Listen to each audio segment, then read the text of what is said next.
السلام علی اشرف الانبیاء والمرسلین نبینا محمد وعلی آلہ وصحبہ اجمعین ومن تبعہم بإحسان الی یوم الدین اما بعد اعوذ باللہ من الشیطان الرجیم بسم اللہ الرحمن الرحیم قل ھذہ سبیلی ادعو الی اللہ علی بصیرۃ انا ومن اتبعنی وسبحان اللہ وما انا من المشرکین۔ یہ سورہ یوسف کی آیت نمبر 108۔ اس سے پہلے 61 پروگرام اپلوڈ ہو چکے ہیں۔ اب یہ 62واں پروگرام ہے۔ اس سے پہلے جو بھی چیزیں طاغوت کے سلسلے میں آئی ہیں ان کو آپ سن لیں اور پھر اس کے بعد میں اس کا تسلسل اس کے ساتھ میں جوڑیں۔ 61ویں پروگرام میں ہم نے یہ ذکر کیا تھا کہ اللہ رب العالمین کا حکم ہے کہ آپ کسی ایسی جگہ پر نہ بیٹھیں جہاں پر اللہ کی آیات کا مذاق اڑایا جا رہا ہو۔ اگر ایسا کچھ ہے تو تم وہاں سے الگ ہو جاؤ۔ اگر تم نے ایسا نہیں کیا تو تم بھی انہی کی طرح ہو۔ یہ سورہ نساء کی آیت نمبر 140۔ اس سلسلے میں ہم نے حافظ ابن کثیر رحمۃ اللہ علیہ کی ایک بات ذکر کی تھی کہ آدمی یہ سمجھتا ہے کہ یار ہم وہاں پر بیٹھے ہوئے ہم ان کی تائید تو نہیں کر رہے ہیں، ہم ان کا سپورٹ تو نہیں کر رہے ہیں، تو کیسے؟ آدمی کے دماغ میں سوال ہوتا ہے تو کیسے پھر؟ اللہ رب العالمین کا صرف یہ حکم کافی ہے کہ آپ وہاں نہ بیٹھو۔ اس چیز کو حافظ ابن کثیر رحمۃ اللہ علیہ نے وہاں پر یہ ذکر کیا ہے سورہ نساء کی آیت نمبر 140 کے ضمن میں کہ تم وہاں پر بیٹھے ہو یہ تمہاری رضا کا ثبوت ہے۔ آپ چور کے ساتھ رہتے ہو،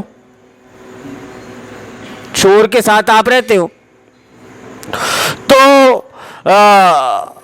پولیس آپ کے ساتھ ساہوکاروں جیسا ویوہار کرے گی۔ شراب خانے سے آپ نکلتے ہوئے نظر آ رہے ہو، لوگ یہ سمجھیں گے کہ آپ ایپل جوس یا پھر لیمن جوس پی کر آ رہے ہیں۔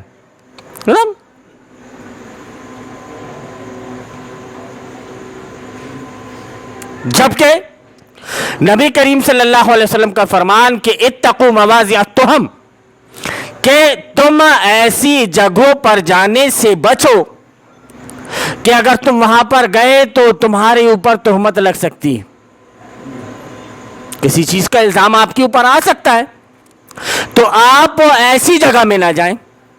اور صراحت کے ساتھ اللہ رب العالمین کا یہ فرمان کہ تم وہاں پہ بیٹھو ہی نہیں۔ اب یہ بات آپ کے سمجھ میں آئے یا نہ آئے، آپ کو ایسی جگہ میں بیٹھنا نہیں ہے جہاں پر اللہ اور اس کی آیات کا مذاق اڑایا جا رہا ہو۔ کیسے بیٹھ سکتے ہو آپ ایسی محفل میں؟ بیٹھنا آپ کیسے پسند کریں گے جہاں پر آپ کے باپ کا مذاق اڑایا جا رہا ہے؟ ایسا ہو سکتا ہے کیا؟ ہو ہی نہیں سکتا، آدمی برداشت کر ہی نہیں سکتا اس کو۔ اسی لیے جو کچھ اللہ رب العالمین کے فرامین ہیں، بس آپ کا کام یہ ہے کہ آپ ان فرمانوں کو سنو اور ان کے مطابق آپ عمل کرو۔ اللہ رب العالمین کا جہاں یہ فرمان آ گیا کہ بھائی آپ ایسی جگہوں پر نہ بیٹھو جہاں پر اللہ کی آیات کا مذاق اڑایا جا رہا ہو، اور آپ وہاں پر بیٹھ رہے ہیں، تو گویا آپ اللہ کے حکم کی نافرمانی کر رہے ہیں کہ نہیں کر رہے ہیں؟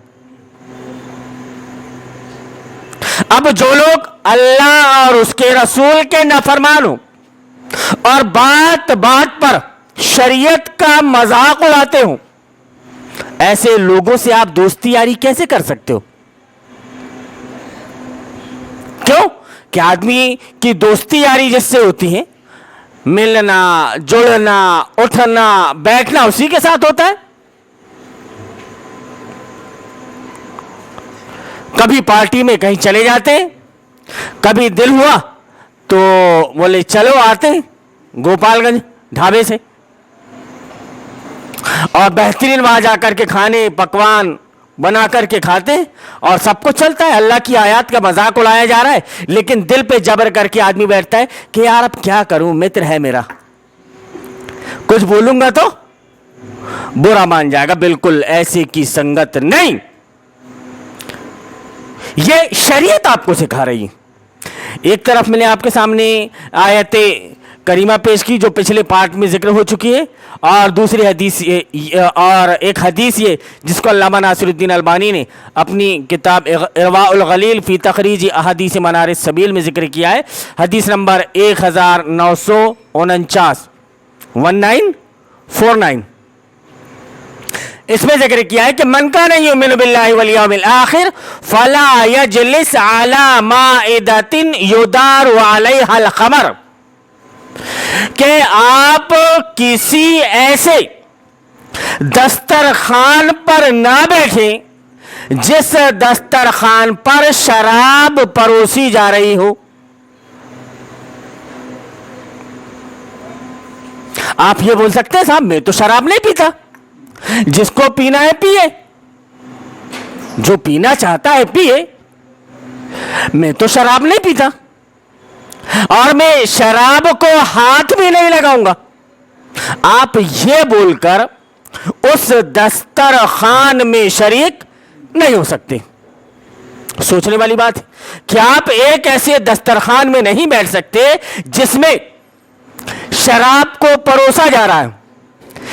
تو ایک ایسے سسٹم کو فالو کیسے کر سکتے ہیں جو شراب کا لائسنس دیتی ہو؟ جو شراب کا لائسنس دیتی ہو، ایک ایسے سسٹم کو آپ فالو کیسے کر سکتے؟ جبکہ اللہ کے نبی جناب محمد رسول اللہ صلی اللہ علیہ وسلم بیان فرماتے ہیں، ایک حدیث یاد آ رہی ہے، غالباً ابو داؤد شریف کی حدیث ہے وہ، یا مسلم شریف کی، کہ نبی کریم صلی اللہ علیہ وسلم نے بیان فرمایا کہ مدمن الخمر امات لقی اللہ کعابد وثن، کہ ریگولر شراب پینے والا اگر مر جائے تو اللہ رب العالمین سے اس حال میں ملے گا کہ وہ بتوں کی پوجا کرتا تھا، جبکہ شراب ریگولر اس کو پینے کا گناہ، جو ریگولر اس کے لیے لائسنس دے رہا ہو اس کا سپورٹ کرنا آپ کیسے کر سکتے ہو؟ اس کا سپورٹ کیوں؟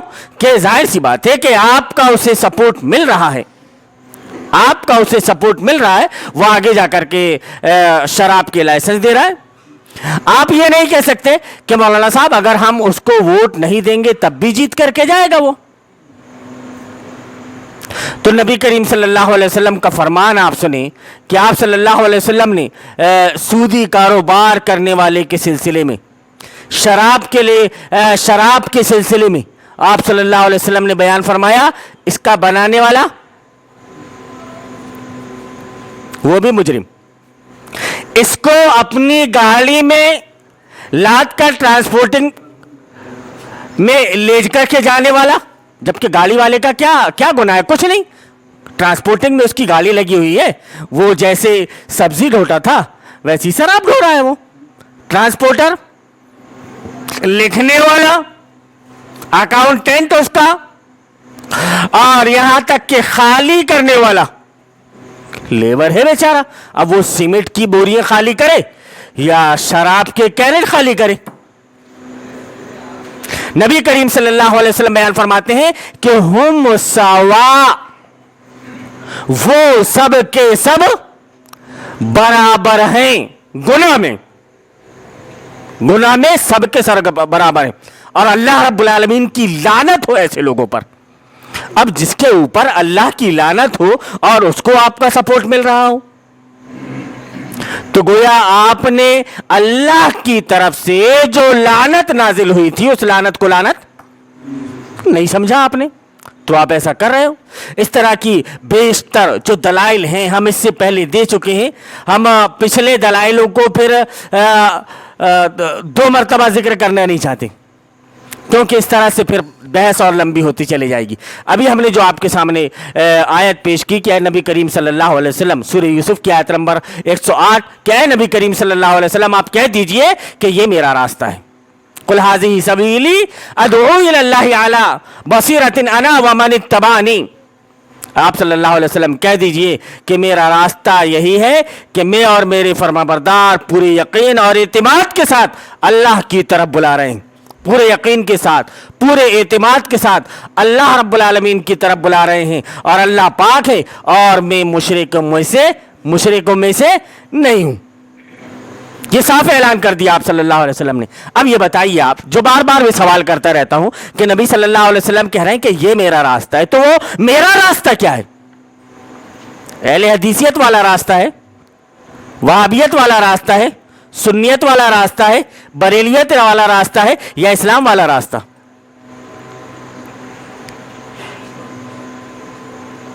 ظاہر سی بات ہے کہ وہ صرف ایک راستہ ہے، اسلام والا راستہ۔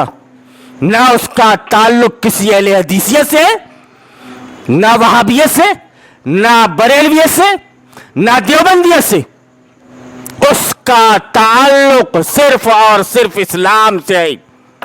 جو آپ نے کیا، آپ کے اصحاب نے آپ کے بعد کیا، اس کے بعد میں حالات بگڑتے گئے اور لوگ الگ الگ اپنے خیالات کو بناتے گئے۔ جیسا کہ جمعے کے خطبوں میں، غالباً پچھلے جمعے کے خطبے میں آپ نے سنا ہوگا کہ سب سے پہلے ترکی، ایران اور مصر، یہاں کے لوگوں کے اندر ان کا یہود و نصارا کتنی ایکسٹرا ایڈوانس ٹیکنالوجی ان کے پاس میں، تو بھیا اب ہم کو اگر کامیاب ہونا ہے تو ان کے جیسے بننا پڑے گا۔ وہ ایکسٹرا ایڈوانس ٹیکنالوجی کا کبھی خیال نہیں کیا اللہ والوں نے۔ ساری ٹیکنالوجی لے کر کے تو آئے تھے بدر کے میدان میں، لشکر جرار کی شکل میں، سارا اسلام کے پاس میں موجود تھا، اور نبی کریم صلی اللہ علیہ وسلم کے ساتھیوں کا یہ حال کہ کسی کے پاس میں تلوار ہے تو میان نہیں، اور میان ہے تو تلوار نہیں۔ اس حالت میں آپ کے نبی نے جنگ لڑا ہے اور کبھی میدان جنگ سے پیٹ نہیں پھیری۔ اللہ رب العالمین رحمت کی نگاہ سے ان لوگوں کی طرف قیامت کے دن نہیں دیکھے گا۔ ان میں سے ایک وہ بھی کیا تولی یوم الزحف، کہ میدان جنگ سے پیٹ دکھا کر بھاگ جانے والا۔ آپ میدان جنگ میں ہو تو آپ پیٹ دکھا کر بھاگ نہیں سکتے۔ آپ مروب سے کیسے ہو رہے ہیں؟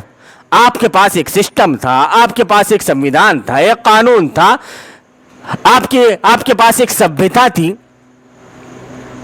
آپ کے پاس ایک کلچر تھا۔ اس کلچر کو آپ کو عام کرنا تھا، اس سسٹم کو آپ کو لاگو کرنا تھا۔ قرآن کی زبان آپ کی مادری زبان ہے۔ یہ تو اس وقت ذلیل و خوار ہوتے چلا آ رہا ہے یہودی، لیکن آج اس نے دنیا میں ایسا قبضہ بنایا کہ آپ دیکھو گے کہ دنیا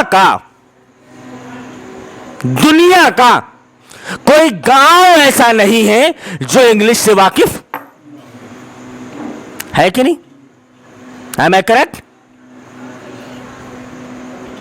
لیکن وہ لوگ جن کے پاس قرآن تھا، جن کے پاس راہ ہدایت تھی، جن کے پاس دنیا کو سنوارنے کا فارمولہ موجود تھا، اس کتاب کی زبان کو وہ دنیا میں عام ہے کہ نہیں؟ ایسا آج یہ ہے کہ ہم قرآن کو پڑھ رہے ہیں لیکن صرف فارمیلٹی کے طور پر. ہم نے آیتیں کچھ آپ کے سامنے پڑھی, کچھ احادیث آپ کے سامنے پڑھی, لیکن عربی زبان ہم نہیں جانتے. زبان یار من ترکی و من ترکی نمیدانم نہیں جانتے. ہم کیوں نہیں جانتے؟ کہ یہ ہماری زبان ہے ضرور, لیکن ہم کو اس سے ناشنا رکھا گیا. کسی بھی چیز کو عام کرنے کے لیے محنت لگتی ہے, لیکن وہ لوگ جن کو محنت کرنی چاہیے تھی اس کی نشر و اشاعت میں, اس کو عام کرنے میں آج وہی لوگ کسی دوسری لینگویج کو, کسی دوسری زبان کو اہمیت دے رہے ہیں. یہی وجہ ہے کہ کیا ہوا کہ سب سے پہلے اگر کسی بھی آدمی کی ریڑھ کی ہڈی آپ کو توڑنا ہے, آپ اس سے اس کی زبان چھین لو.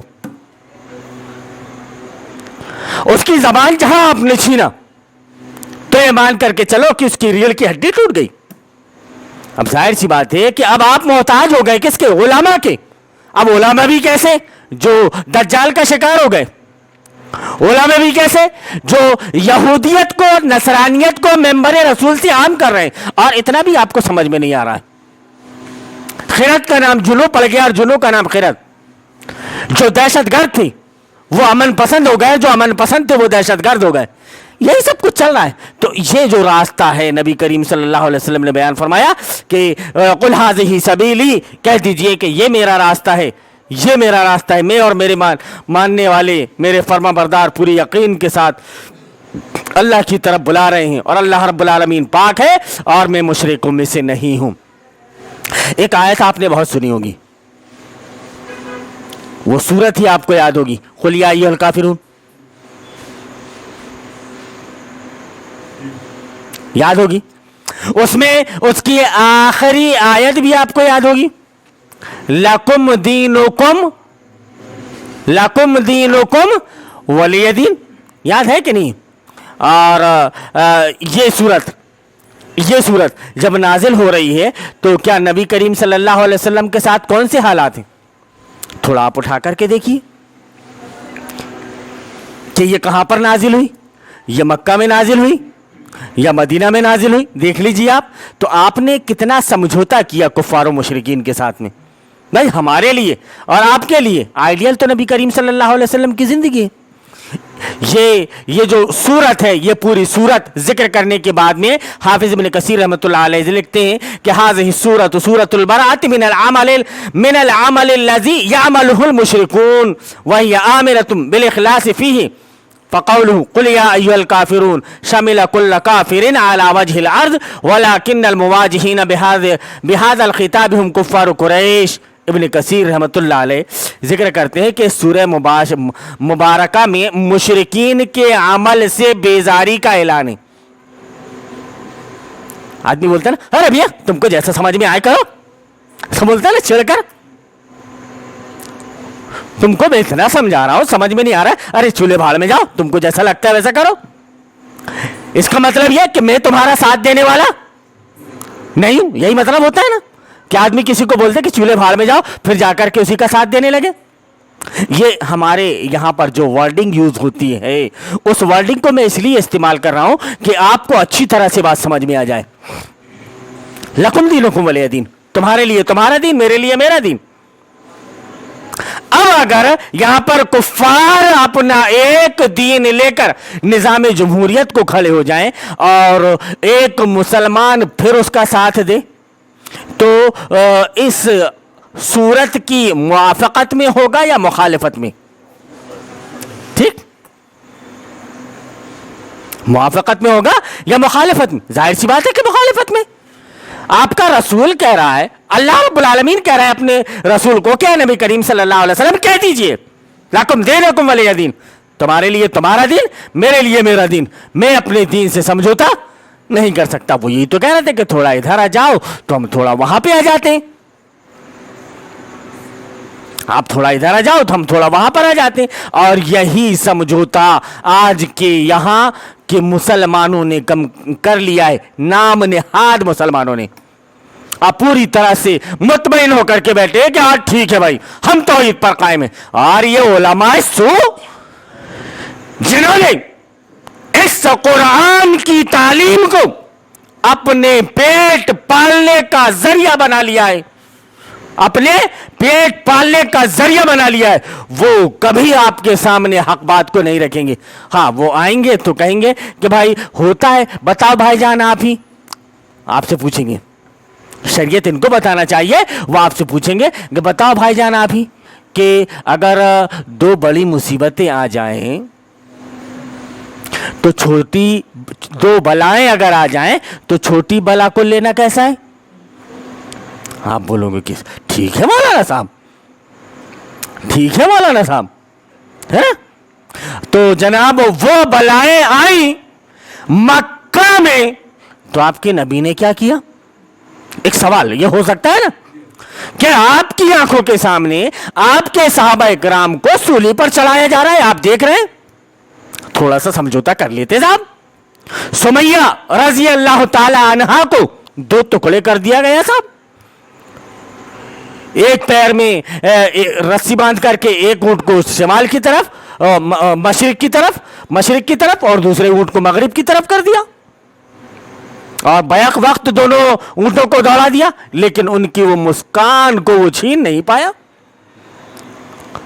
تو کیسے تھے آپ صلی اللہ علیہ وسلم؟ کیا کچھ دیکھنا پڑتا ہے؟ اتنے کم ساتھی تھے, اتنے کم صحابہ کرام تھے, آپ کو سمجھوتا کر لینا چاہیے تھا, لیکن آپ نے سمجھوتا نہیں کیا. وہ دیکھ رہے ہیں بلال کو کہ تڑپ رہا ہے ریت میں, آہد کا نعرہ لگا رہا ہے. آج کے زمانے میں اگر ایسا ہو جائے اور صبر کی بات کی جائے اور نبی گزر کر کے, نبی صلی اللہ علیہ وسلم گزر کے کہتے کہ اس برو یا آل یاسر فإن موعدکم الجنہ, کہ اے آل یاسر تم صبر کرو, سب تو تنہا خاندان کے حساب سے ایک ساتھ پورا خاندان جنت میں نہیں جائے گا, پورا اہل ان کا جنت میں نہیں جائے گا, تمہاری اہل ایسی ہوگی جو ایک ساتھ جنت میں جائے گی. آل یاسر. اگر ایسی خوشخبری آج کے زمانے میں نبی دیتے تو ارے میاں تو اپنی خوشخبری اپنے پاس میں رکھو, ہمیں اس سے کوئی لینا دینا نہیں, مجبوری ہے بھیا, پھنس گئے ہم کیا کریں. اللہ نے یہاں پر پیدا کیا ہے تو ظاہر سی بات ہے کہ یہاں کے متعلق آپ سے سوال کرے گا. ایسا نہیں کہ اللہ آپ سے سوال کرنے والا نہیں, اللہ آپ سے سوال کرے گا, آپ کو جواب دینا پڑے گا. یہ جو علماء کرام نے, مفسرین اعظام نے یہ ساری چیزیں جو ذکر کی ہیں, آپ ان پر آپ ان کو سن رہے ہو, اللہ توفیق دے کہ آپ اس کو سمجھو اور اس کے مطابق آپ عمل کر سکو, کیونکہ آپ دیکھ رہے ہو کہ علماء نے ان باتوں کو آپ سے چھپا لیا ہے, آپ کے سامنے یہ باتیں نہیں آ رہی ہیں. جبکہ حافظ ابن کثیر کے حوالے سے بات کر رہا ہوں میں آپ کے سامنے, کسی دوسرے کے حوالے سے بات نہیں کر رہا ہوں, کہ وہ کہہ رہے ہیں کہ قل یا ایھا الکافرون شامل کل کافر علی وجہ الارض ولکن المواجہین بہذا الکتاب ہم کفار قریش, کہ سورہ مبارکہ میں مشرکین کے عمل سے بیزاری کا اعلان ہے اور اللہ تعالیٰ کی عبادت کے اخلاص کا حکم ہے. گرچہ یہاں خطاب کفار قریش سے ہے لیکن دراصل روئے زمین کے تمام کافر مراد ہیں, روئے زمین کے تمام کافر مراد ہیں. امام شافعی رحمۃ اللہ علیہ اس آیت سے استدلال کرتے ہوئے لکھتے ہیں کہ کفر ایک ہی ملت ہے, الکفر ملت واحدہ. اب آپ نے جمہوریت کو لا کر کے اسلام کے ساتھ میں جوڑ دیا. یہ کیسا کیا آپ نے, جبکہ دونوں ایک دوسرے کے اگینسٹ ہیں. لیکن مولوی کو یہ سمجھ میں آتا ہے کہ عین توحید ہے, پھر چارے کہاں سے نکالتا ہے مولوی معلوم ہے, بہت مکار. ایک جال پھینکا گیا, جال میں ایک کبوتر پھنس گیا اور ایک کوا پھنس گیا. کبوتر بیچارہ رو رہا ہے تو اس کے ساتھ کوا بھی رو رہا ہے. کبوتر کہتا ہے یار تو تو حرام ہے, تو کیوں رو رہا ہے, خیریت تو میری نہیں. تو کوا کہتا ہے کہ تجھے نہیں معلوم یہ مولوی کا جال ہے, کب کس کو حلال کر لے, کب کس کو حرام کر دی, یہ مولوی کا جال ہے. صاحب لطیفے بنانے والے بھی ایسے لطیفے بناتے ہیں مولوی کی حالت کو دیکھ کر کے. کیوں نہ بنائے, کیونکہ مولوی نے اپنے آپ کو لا کر اس کیٹیگری پر کھڑا کر دیا ہے. ورنہ مجال تھی ایک عالم وہ ہوتے تھے کہ علل اعلان حق بات کا فیصلہ کرتے تھے، چاہے ان کی مخالفت ان کے خلاف ہی کیوں نہ ہو۔ لیکن آج کا عالم ذرا سا پیٹ کے اوپر ضرب لگی اور اس کو وہ برداشت نہیں کر سکتا، ارے یار دیکھنا پڑتا ہے بھیا، سمجھنا پڑتا ہے بھیا، ورنہ متولی کی طرف سے حکم جائے گا گیٹ آؤٹ فرام نہیں فرام ہیئر۔ تو تھوڑا لہجہ صحیح کرو آپ، گیٹ آؤٹ فرام ہیئر، بھگا دے گا۔ اب میں کیا کروں، میں کلی بن کر کھڑا بھی تو نہیں رہ سکتا شکرواری میں کہ اکرم بھائی آپ ہی کے پاس میں کم سے کم رکھ لینا یار، شام کو جب ہوں گے تو 300 روپے آ جائیں گے۔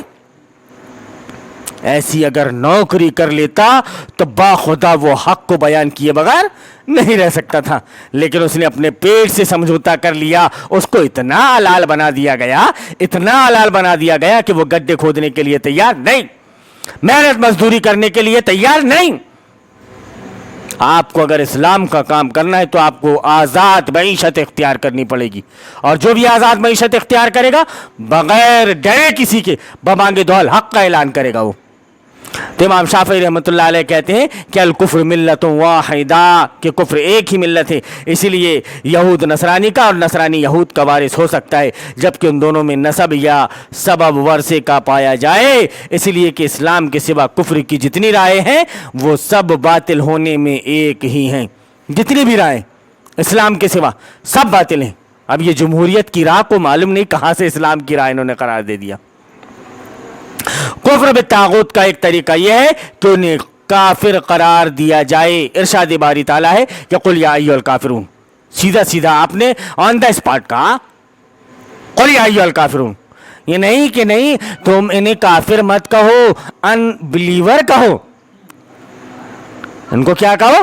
ان بلیور کہو، تمہارے بھائی ہیں یہ، تمہارے بڑے بھائی اور تم ان کے چھوٹے بھائی، یہ چل رہا ہے نا۔ تم کچھ بتانے کے لیے آئے تھے لیکن کچھ تم بتا نہیں رہے ہو۔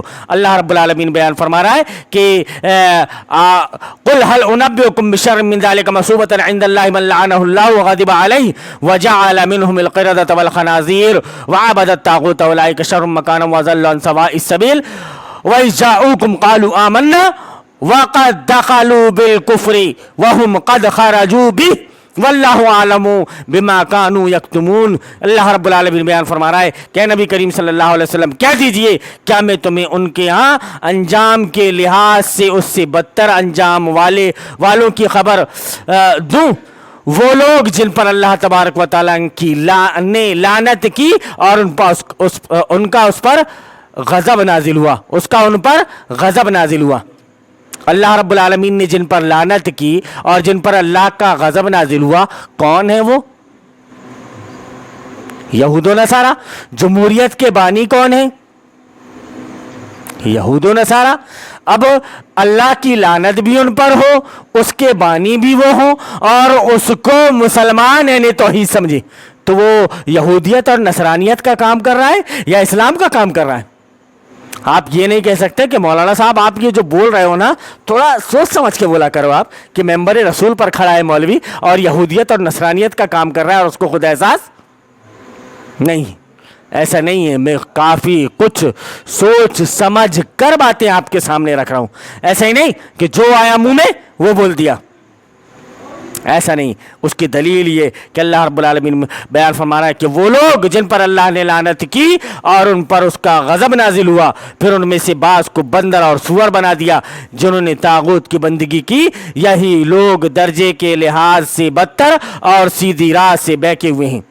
اب یہ جو سنی وہابی ہیں ان کے سلسلے میں کیا اللہ رب العالمین میں فرماتا ہے، اور جب وہ آپ کے پاس آتے ہیں تو کہتے ہیں کہ ہم ایمان لے آئے، حالانکہ جب وہ آئے تھے تب بھی کافر تھے اور جب گئے تب بھی کافر۔ ایسا کیسے ہو سکتا ہے کہ ایک میان میں دو تلواریں ہوں؟ ایک میان میں دو تلواریں نہیں رہ سکتی، ایک جمہوریت کی تلوار ایک اسلام کی تلوار، میان آپ کے پاس ایک ہی۔ اب اس میں یا تو آپ جمہوریت کو رکھ لو یا تو آپ اسلام کو رکھ لو، لیکن آپ کو جمہوریت کی تلوار بڑی دل آویز لگتی ہے، بڑی خوبصورت لگتی ہے، بڑی اچھی لگتی ہے کہ یار سب طرح کی آزادی ہے، پوری طرح سے آدمی لبرل ہوتا ہے اس میں، پوری طرح سے لبرل، جیسا جی چاہے وہ کرے، پوری طرح سے آزاد ہوتا ہے. اور اسلام آپ کو ایسا لبرل نہیں بناتا، اسلام آپ کو پابند سلاسل کرتا ہے. تو آپ نے جمہوریت کو تلوار کو اپنی میان میں رکھ لیا تو ظاہر سی بات ہے کہ اسلام کی تلوار کو آپ نے ایک طرف پھینک دیا. اب آپ کس مقام پر کھڑے ہیں خود ہی آپ فیصلہ کیجئے. یہ نہ کہیں کہ مولانا صاحب یہ بڑی بڑی باتیں کر رہے ہیں، کافر کہہ دیے، پھر ہمارے پیچھے نماز کیوں پڑھتے ہو؟ کئی طرح کی باتیں، ہم کافر ہیں تو ہمارے پیچھے نماز کیوں پڑھتے ہو؟ ہاں تم اللہ کو جواب دینا کہ تم امام کیوں تھے؟ تم کو معلوم تھا نا کہ تم کافر ہو، تو پھر تم نماز پڑھانے کے لیے کیوں آگے بڑھے تھے؟ تم کو معلوم تھا نا کیوں نماز پڑھانے کے لیے آگے بڑھے تھے؟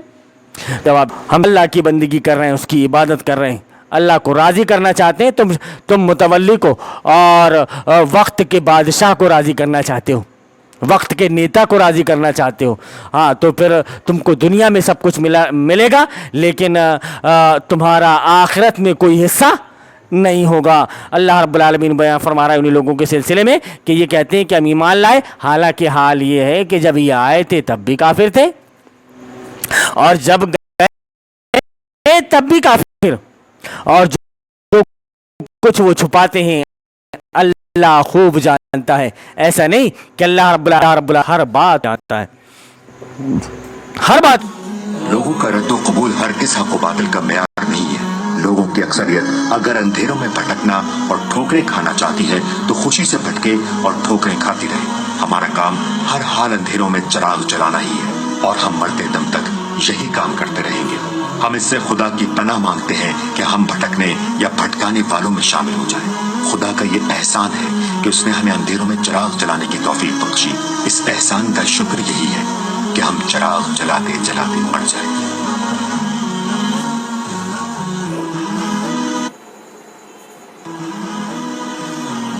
یہ شریعت بزدلوں اور نامردوں کے لیے نہیں اتری ہے، نفس کے بندوں اور دنیا کے غلاموں کے لیے نہیں اتری ہے. ہوا کے رخ پر اڑنے والے خس و خاشاک اور پانی کے بہاؤ پر بہنے والے حشرات الارض اور ہر رنگ میں رنگ جانے والے بے رنگوں کے لیے نہیں اتری ہے. یہ ان بہادر شیروں کے لیے اتری ہے جو ہوا کا رخ بدل دینے کا عزم رکھتے ہیں، جو دریا کی روانی سے لڑنے اور اس کے بہاؤ کو پھیر دینے کی ہمت رکھتے ہیں.